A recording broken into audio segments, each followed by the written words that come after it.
Everyone at one time or another has been a pedestrian. Oh boy, she's stopping for us. I don't know. Okay, well, Give it a shot. are these people gonna stop? Mazda Okay. is stopping. Thank you. Crossing a street can be difficult and dangerous. In 2023, the National Highway Traffic Safety Association says a pedestrian was killed every 72 minutes. That totals 7,314. And this probably goes without saying, but the slower the vehicle, the better chance the pedestrian has of surviving. How do we change street design so that drivers feel insecure when they're driving at speeds that are unsafe for that environment? The government is helping some cities redesign their streets. Dayton is one. We knew internally there was an issue. We had conversations with the state previously. They just came at the time and said, we're ready to move on this. Cincinnati has been making changes for nearly a decade. Have they been effective? And what's the state of the evolving speed hump? My goal is really to build something like the raised crosswalk that is effective, but also still feels kind of smooth when you drive over it. It may take more than simply slowing people down. One Cincinnati high school concluded that people's mindsets must change. The billboard idea, it was meant to be something big, something anybody and everybody could see. Today, a look at pedestrian safety. Are we doing the right things, and are they working? Let's get into it. This is Brick by Brick, solutions for a thriving community. Brick by Brick is made possible thanks to leading support from Greater Cincinnati Foundation, AES Foundation, and George and Margaret McLean Foundation, with additional major support from Lori Johnston, the Robert and Adele Schiff Family Foundation, Murray and Agnes Seasongood Good Government Foundation, and more. Thank you.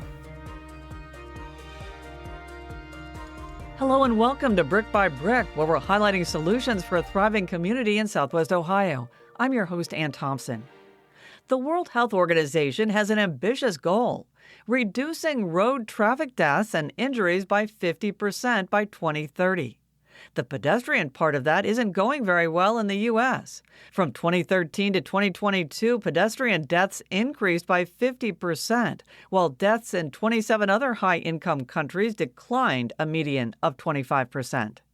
From January 1st, 2020 until August 1st of this year, Hamilton County was third in Ohio for pedestrian crashes at 2,098. Montgomery County was fourth highest at 881. What has made crossing a street so dangerous? A number of things, according to the WHO, including the growth of the SUV, autonomous braking that relies on detection and pedestrian detection may be less effective, e-bikes and scooters, victim blaming, and the road system is not designed to accommodate visibility challenges for pedestrians. Kerry Devery has seen all of these and more as he tries to make the Cincinnati neighborhood of Madisonville safer. And this is just one example. He's the Community Council's transportation chair and met Brick by Brick at the dangerous intersection of Madison and Anderson Place. Explain the neighborhood dynamic and who is crossing here. Yep. So this intersection here is really important for two core reasons. One, this parking lot that we're in is the front yard for St. Paul Village, which is owned by Escobar Retirement Services. So it's a nonprofit, and it is a senior living facility for folks who are like income restricted. Many of their residents, their only source of income is Social Security, and so car ownership is very burdensome for them. And so this bus stop across the street is a huge gateway for them to be able to access services, go to the grocery store, doctor's appointment, just go about their lives, right? And so this crosswalk, though, is being so dangerous as it is, makes it tough for them to do those activities. And then the second main reason is at the end of Anderson Place, or halfway, is entrance for John P. Parker School. So that is our local elementary public school. And you were saying because this intersection is so dangerous, they actually have their kids coming a different way. So we are fortunate that we do have a crossing guard for the school for this street. And so it used to be at this intersection, and she moved a block down that way to the Stewart intersection, which is also a dangerous intersection, but it has a signal. It is controlled, it has pedestrian signals. So there is an actual traffic flow and management of that intersection that you don't have here. When did you come to realize that this was a problem? Oh man, like pretty early, a while ago. This is a problem that predates me a very long time. Like, I feel like this has probably been an issue at this intersection for many, many decades, back when 71 was built and Red Bank Expressway was built and this facility was installed. So it's been a long time. And so a lot of people, I volunteer with the community council, and a lot of people who predate me on the community council have been asking the city to do something about this intersection. And so, just keep going at it, right? And you just keep asking. You got to be patient and persistent. And what did you do? So when I was president of the community council, so I took my shot just like everybody else does, and so I asked an engineer at the city about what could be done about this intersection. And I mean, I just straight up said, like, if money and politics were an issue, just like from an engineering perspective, what could be done? And so he wasn't sure what could be done, because he's like, I gotta take some time to look at it. And so he suggested to me, hey, ask for the city council to approve some expenditure out of the neighborhood's TIF district for a traffic study for this like last mile of Madison Road. And so we went through that process, city council approved it, and he actually went ahead and took the initiative and used that study that was conducted to apply for a grant from the state of Ohio, which was created in part because of all the success the city of Cincinnati has had with traffic calming. And so from that, they did win, part of that grant was to build a raised crosswalk here at this intersection. Raised crosswalks are one solution, but they're also expensive, $200,000, mostly because of the drainage. Cincinnati is drilling down on some slightly cheaper solutions around the city, including the speed hump. You may have driven over one. Speed cushions, which are basically speed tables or speed humps, but they have wheel cutouts so that emergency vehicles can drive through them without having to slow down as much. Mel McVay and her engineers have gotten so good at perfecting the speed hump that other cities are asking Cincinnati how to do it. There were failures along the way, beginning with blacktop. In small sections, it flattens easily, and the city was left with not a lot of hump. Then it installed concrete, but didn't put a tiny lip on it, and that didn't slow drivers down. Another version had the lip, but it was too bumpy. The latest iteration is in Oakley on Brotherton. It has a smoother edge. The concrete speed cushions are very expensive. They're about $20,000 a piece, and you need one in each lane. Most of our streets are 4 lanes wide, so it's about $88,000 to do them curb to curb, versus a speed table I can install for about $10,000. A speed table is like a raised crosswalk, only in blacktop, which doesn't flatten if it goes across the entire road. The city is preparing to pilot them on major streets. Also, with state and federal dollars, Cincinnati will redesign more problem streets like Beekman, Harrison, Victory Parkway, and Gilbert, forcing drivers to slow down. McVay says the speed cushions are by far the most effective tool in the city's traffic calming toolbox, reducing speeds up to 21 miles an hour in some cases. In Oakley, in a 24-hour period before the speed cushions, 56% of drivers were speeding. After them, it dropped to less than 1% speeding. Many cities agree speed humps work. The U.S. Department of Transportation says they slow cars down by about 10%. Detroit installed 2,000 of them every year between 2018 and 2023, and crashes decreased 14%. Dayton has an interesting challenge, re-engineering its streets for half the population it had in 1960. This excess road capacity will soon be used for other things, as Brick by Brick's Amiko Moore reports.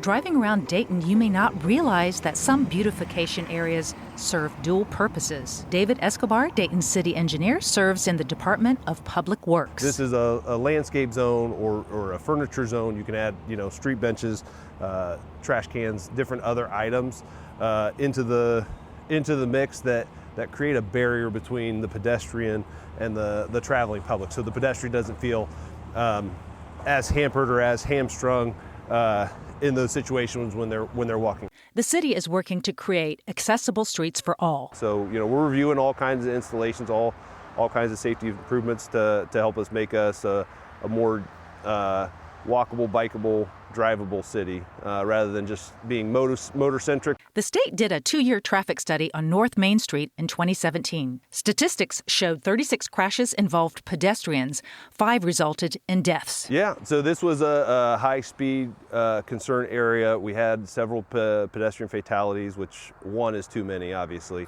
In 2024, the state began safety construction measures spanning around 3 miles on North Main Street. The price tag, $6.5 million. So we're here at the corner of North Main and Hudson Avenue. It's a major intersection for us. What was the installation was just where the curb line is now. So it was a longer crossing distance for pedestrians. It was, not as easy to traverse. You had 4 lanes of traffic to make it across. Now you only have 1 lane in each direction. Another installation, a mid-block island. We're in the middle of a refuge island, so it's a space where pedestrians can cross across the street, but have a safe crossing if they can't make it all the way across. But not all drivers were happy to see the changes. For a while, we were facing a barrage of phone calls. Another street in Dayton has had numerous crashes that prompted the community and businesses to form the Wayne Avenue Safety Coalition. Willie Morris IV is the president. It's needed because, as you can kind of hear behind us here, vehicles speed by this very narrow street. There's not a lot of sidewalk space to stand on.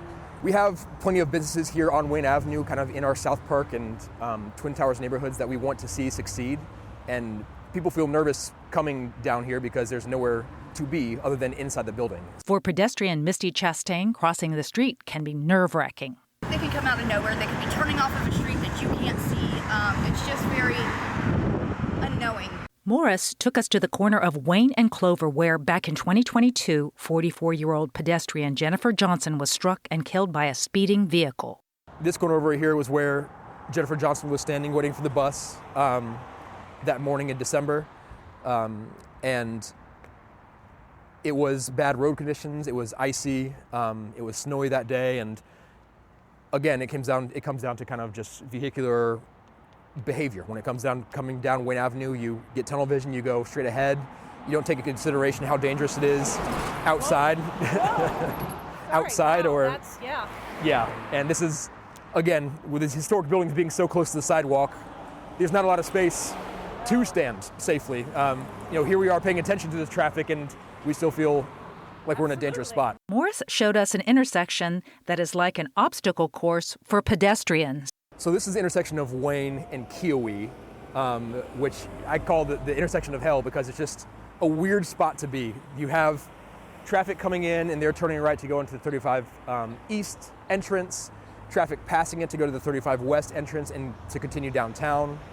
There's no great way to cross this intersection across the street, where if you really want to get over there, the safest way to do so is to go here, then there again, which is a whole lot of leapfrogging for one street crossing.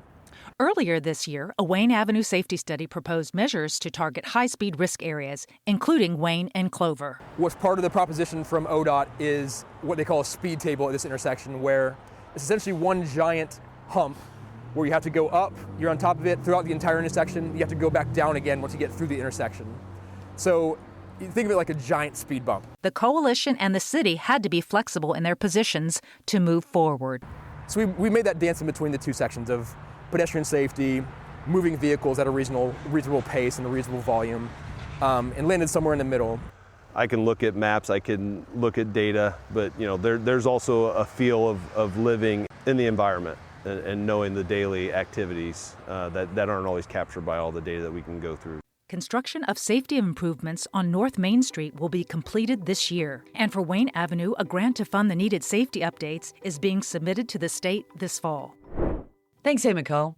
Automated cameras can improve road safety. The Dayton Daily News reports the police department has asked the city commission to approve at least 64 speed cameras and 17 red light cameras.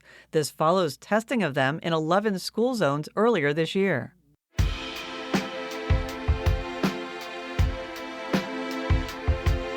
Coming up on Brick by Brick, some high school kids are taking pedestrian safety to heart. It's something that's short and easy to read, and it shows you very quickly what you're supposed to be looking for. And you're like, oh, maybe I should pay attention while I'm driving over here. Plus, what's a strode and why is it so dangerous? And the discouraging stats for cyclists. That's ahead on Brick by Brick. Brick by Brick is made possible thanks to the generous support of so many, including Diane and Dave Moshe, P&G, the Camden Foundation, the Stephen H. Wilder Foundation, TJ and Susie Ackerman, Patty and Fred Heldman, a donation in memory of Frank and Margaret Linhart, and more. Thank you. We couldn't do this work without you. Hey, we all have a different story, even if we grew up in the same neighborhood or city, especially if we're talking about housing stories. Hi, my name is Mark Lammers, executive producer for Brick by Brick. Growing up, I lived on the west side of Cincinnati in a single-family home, but I've also experienced apartment life in good and bad settings in a number of different cities.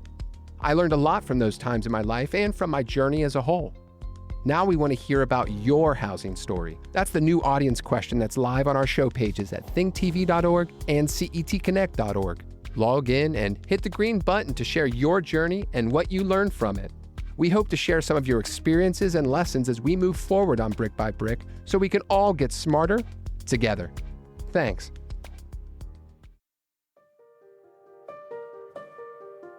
Welcome back to Brick by Brick. AAA says 1 in 10 pedestrians die after colliding with a vehicle going 23 miles an hour. But if that vehicle is going 32 miles an hour, 25% are killed. Since 2018, Cincinnati's Western Hills High School students have struggled to cross nearby busy streets. Gabby Rodriguez was killed walking to her bus, and in a separate incident, a 15-year-old was hit on the sidewalk. And there were others. Teacher Jeff Demaree and his students were upset. The main comment was we did everything right. We were in the crosswalk. It said we can cross. We had our earbuds out, and the driver just didn't stop. While Demaree and his students were grieving, they decided it really was more than curb bump outs and traffic calming. It was a mindset. Listen to Ava Robinson and Zabria O'Neill. I've noticed a lot of people don't really think about the fact that you're in something that could potentially kill somebody, even though it's something that you're supposed to pay attention to when you get your license. They don't put enough thought into it. We were in the middle of the street, but it wasn't that much traffic. And there was this girl who had on purple headphones, and my mom honked at her twice because she wasn't just about to drive on her because she's not that type of person. And she was like, that's exactly how your sister is like, because my sister, she walks around wearing headphones all the time. She doesn't really pay attention to the road and stuff. And I just want to say that's very dangerous. Based on this, they designed a billboard with a teen in a cap and gown crossing the street. You can see a picture of it on our website, cetconnect.org and thinktv.org. It says, focus on the road, focus on our future. Student Jeremiah Richardson sums it up. So when you drive by, you look at your surroundings to make sure everything's good, right? And then you'll look up and you'll see a big billboard right there, just say, to raise awareness. And then it'll make you think twice, like, really, maybe I should be more aware of how I drive in my over 1-ton vehicle. And West High students didn't stop at the billboard. They testified in Columbus with teens from the Lakota School District, advocating for Aspen's Law. If passed, House Bill 203, now before a committee, would increase penalties for hitting pedestrians in school zones. We shift now to safety for cyclists. In 2023, the highest number of bicyclists ever recorded were killed in crashes with motor vehicles in the U.S., 1,155. Brick by Brick's Hans Laguerre Jr. sat down with a man known as Ohio's bike lawyer. Steve Magas, thank you for joining us on Brick by Brick. Oh, thank you for having me. Yeah, appreciate your time, man. You know, one thing I wanted to know, how did you become the bike lawyer? I always rode. I mean, I rode as a kid. I kind of lost it for a while as a teen after I got the car, but then in law school, I didn't have a car, so I had a bike and I rode to classes. Today, now about 2009, I started my own solo practice. The bike lawyer thing has kind of developed over time, but it started early on doing advocacy and handling cases, and then kind of more officially with the email, and then the website came out like 15, 16 years ago. So you wrote an article on your website, OhioBikeLawyer.com, where you describe the worst cities for walking and cycling. I want to focus on that cycling piece. Cincinnati wasn't number one in the country, but it was number one in Ohio. Why is that? Cincinnati's been kind of slow to react to some of the infrastructure changes. It's just been in the past 7 or 8 or 9 years that we've seen some cycling infrastructure improvements. We've seen some bike lanes. We've seen protected bike lanes, which have come into play. There's some learning curves when it comes to how do motorists. I've had several intersection crashes where the motorist has run into cyclists in protected bike lanes. Cleveland and Columbus have tried some other things. They call them bike boxes, where there's a bike lane to the right, and then the bicyclist can come up to the front of the line and filter in and then get a head start on the traffic. Those seem to be pretty effective. So there's a lot of little infrastructure changes. Sometimes it's just paint. Sometimes it's paint plus some safety or barricades and things like that. And there's other types of infrastructure things that we try to do to increase safety or at least decrease the road violence. I know right outside this office in Anderson Township, there's Beachmount Avenue. Are there a lot of cyclists that go through there? And if so, do you feel that it's safe for them to ride there? Beachmont has its moments. I mean, it can have distracted drivers. It can have drivers going too fast. The bike lanes have certainly helped. They put starting at the Beachmont levee down at the bottom of the hill, they put a bike lane on the right going up the hill, which has been, I'm sure for the traffic, the other cars, has been very helpful because people that can't climb that hill at 20 miles an hour, kind of are pushed out of the way of the faster traffic. So I'm sure that helps. Now, I want to highlight some efforts being done by the city. I know in 2010, they had this bicycle transportation plan to have 445 miles of on and off street bike lanes in the city. Anderson Township is putting some more bike lanes. Cincinnati in general is just, redesigning streets and adding more curb bump outs and bike lanes. Do you think these efforts are helping? I think they do help. I think we're lagging behind the curve a little bit when it comes to cities like Columbus and Cleveland, which have really increased their infrastructure and safety for cycling and specifically. I see a number of areas where in the city and in the surrounding smaller cities where traffic calming efforts, that's another buzzword that's come up a lot. Instead of having 4 lanes, maybe you have 2 lanes and a buffer zone and a parking lane or a bike lane. That's what they did on Riverside. Riverside Drive down in going in and out of the city used to be like driving in a Mario Kart game. I mean, people were just, zipping back and forth to try to get downtown as fast as they can. They make it 1 lane each way. And it has the impact of calming traffic and slowing people down. And those types of things are low-cost infrastructural improvements that can really help improve safety. Well, Steve Magas, bike lawyer, thank you for joining us on Brick by Brick. Thank you for having me. What a great thing. I appreciate it. Appreciate it. All right. Thanks, Hearns. Have you heard the term strode? It's a combination of 2 things, street and road. The goal of a road is to get people from one place to another at a high rate of speed. A street, on the other hand, is an urban space designed for people to walk freely and safely. Unfortunately, many cities combine streets and roads, and that can be a recipe for disaster, according to engineer, land use planner, and CEO of Strong Towns, Chuck Marone. Brick by Brick interviewed him in Season 1, Episode 8. He coined the term strode and told another news outlet, Newsy, the reason a strode is bad is because it combines high speed with complexity. Drivers feel very comfortable. They feel like you've got their back in the design standpoint. You've taken care of all the problems and conflicts, and they drive faster. But in these environments where cars will randomly stop, randomly turn, cut across traffic, where you have people walking, people biking, kids running out in the street after a kickball, all that kind of complexity that we see in human environments, that type of speed becomes deadly.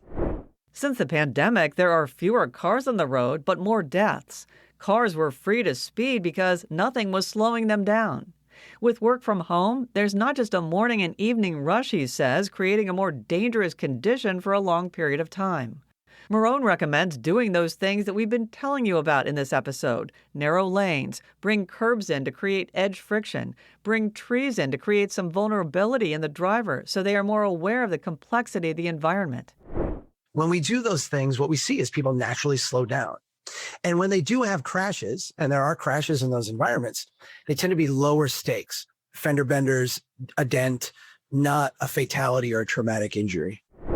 He says other countries have done this well within their cities, but we haven't. We need a different body of practice within the engineering profession, within the city building profession, that recognizes the value of a street is not in moving cars, but is in being, successful habitat for people. So what's stopping more cities from being proactive? A World Health Organization policy brief says there's a lack of political buy-in for road safety. Funding is inadequate for the size of the problem, and resources are wasted on ineffective actions like school-based education on road safety and driving training in place of sound evidence-based opportunities. Increased pedestrian safety might come down to neighborhood residents thinking outside the box, like Madisonville's Kerry Devery. He convinced Cincinnati Council to allow the use of TIF funds for traffic calming on 10 Madisonville streets. Those speed humps should be finished by next summer. If you want to learn more about these road and pedestrian safety solutions, be sure to head to our show webpage on CETconnect.org and thinktv.org. That's where you'll also see related articles, a link to the podcast, and Hearns and Amico's video stories, as well as online extras. There are also a few big green buttons there for you to provide feedback and your own housing story. We'd love to hear from you. It's time for takeaways, and we welcome Hearns Laguerre Jr. back to the microphone. Hello. And say hi to Amico Moore. Hi, Ann, Hearns, and those who are listening. Well, it would appear that successful pedestrian safety really comes down to getting everyone on board. Yes, that's true. Engaging those who live in the area and use the roads and sidewalks regularly is really important. Experts may get data and maps, but it's the residents who know the daily activity and behaviors that happen in those areas. Well, here's an example of how a simple traffic calming demonstration on August the 9th swayed a community to enact permanent measures. It's in the city of Artesia, California, which had a speeding problem. Drivers were wrecking into houses and totaling parked cars. Picture this. In 2 locations, it put burlap stuffed with straw in the shape of a circle and then put plants and traffic cones in the middle of that to create a temporary roundabout. And during this demonstration, the average speeds dropped to safe levels. Even emergency response vehicles could navigate it. Something interesting happened. More than half of the people surveyed got on board and became more interested in traffic calming, and the city is adding enhanced crosswalks to dangerous streets. Way to be productive, the community. This speaks volumes that they went into action. A lot of stuff must have been happening there. Yeah, proving it doesn't take a lot of resources necessarily and hundreds of thousands of dollars to begin making changes. Yeah, hearing about that change in Artesia makes me think about the infrastructure in our country as a whole. According to the Bureau of Economic Analysis, the average age of U.S. streets and highways are about 30 years old. And if you think about it, there's a lot of things that have changed in the past 30 years. Technology has changed, our cars have changed, and I think it just makes us have to look at our infrastructure differently. Emiko, I'm thinking about your story, and there was one intersection where there was a historic building that felt like it was just steps away from the street. Ghost Lake Coffee Shop. Yes, it was at that location, and I've crossed many streets, and rarely do I ever feel like nervous crossing a street. But it was that intersection that I felt a bit nervous or fearful even, because I felt like the cars didn't see me. I felt like, the building was way too close to the road. The sidewalk didn't feel like it was enough area to be safe. So to increase pedestrian safety, there might need to be an overall on how we construct our roads and how we reconstruct some of our older roads. And that's exactly what Chuck Marone from Strong Towns is advocating for. He says that stroads is the wrong way to go about it. We have a lot of roads that are combined roads and streets. Streets are supposed to be safe for pedestrians. Roads are going quickly from point A to point B. They shouldn't be the same thing. So you can go online and see a video of an interview that he did about stroads at CETconnect.org and thinktv.org. Thanks, guys. No problem. Thank you. Coming up on the next Brick by Brick, an over-the-Rhine-based urban planning firm brings communities around the country to life. Our client competed for and won the rights to develop a former chemical plant site. Which is a dubious award when it comes to how much cleanup you got to do to get that site development ready. But this is a developer that really embraced community as part of the solution, not community as an obstacle to the solution. Yard & Company and its partners next time on Brick by Brick. That's our show. If you like what you hear, please rate and review our podcast. It helps making finding the pod a little easier. We hope you learned something, and if you did, please share it with your friends and family. For Harnsley Gare Jr. and Amico Moore, I'm Ann Thompson. We'll be back soon with more solutions. Take care.